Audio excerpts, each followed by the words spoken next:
Okay, flute വായിക്കുമ്പോൾ എല്ലാവർക്കും ഉണ്ടാകുന്ന ഒരു സംശയമാണ് ഹാഫ് നോട്ട് ഫുൾ നോട്ട്. ഇത് വളരെ സിമ്പിളായിട്ട് നമുക്ക് മനസ്സിലാക്കാൻ സാധിക്കും. എന്താണ് ഹാഫ് നോട്ട്, എന്താണ് ഫുൾ നോട്ട് എന്ന് മനസ്സിലാക്കിയാൽ നമുക്കിത് വളരെ ഈസി ആയിട്ട് മനസ്സിലാവും. എല്ലാവരും തെറ്റിദ്ധരിച്ചിരിക്കുന്നത് ഫ്ലൂട്ടിൽ പകുതി ഫിംഗർ അടയ്ക്കുന്നത് ഹാഫ് നോട്ടും ഫുൾ ഫിംഗർ തുറക്കുന്നത് ഫുൾ നോട്ട് എന്നാണ്. എന്നാൽ ശരിക്കും തിയറി പ്രകാരം ഹാഫ് നോട്ടും ഫുൾ നോട്ടും അതല്ല.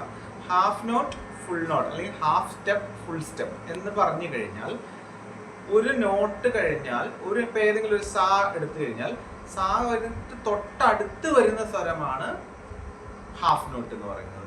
തൊട്ടടുത്തതിൻ്റെ അടുത്ത സ്വരമാണ് ഫുൾ നോട്ട് എന്ന് പറയുന്നത്. അതായത് ഒരു ഹാഫ് സ്റ്റെപ്പ് ഇപ്പോൾ നമ്മൾ സാ എടുക്കുമ്പോൾ നമ്മൾ പകുതി തുറക്കുമ്പോൾ ഹാഫ് നോട്ട്, ഫുള്ള് തുറക്കുമ്പോൾ ഫുൾ. അപ്പോൾ സായുടെ ഫുൾ നോട്ട് രീ 2 എന്ന് പറയാം. രീ 1 ആണ് സായുടെ ഹാഫ് നോട്ട്.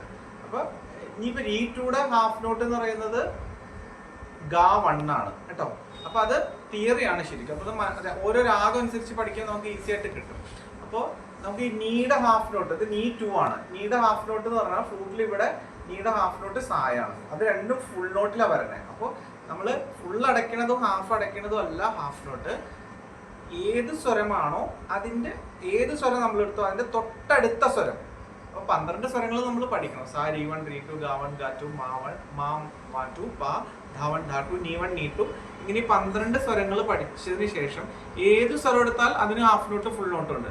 ഇപ്പം ഞാനൊരു പണിയാം. ഞാൻ മാ 2 എടുത്തു, മാ 2.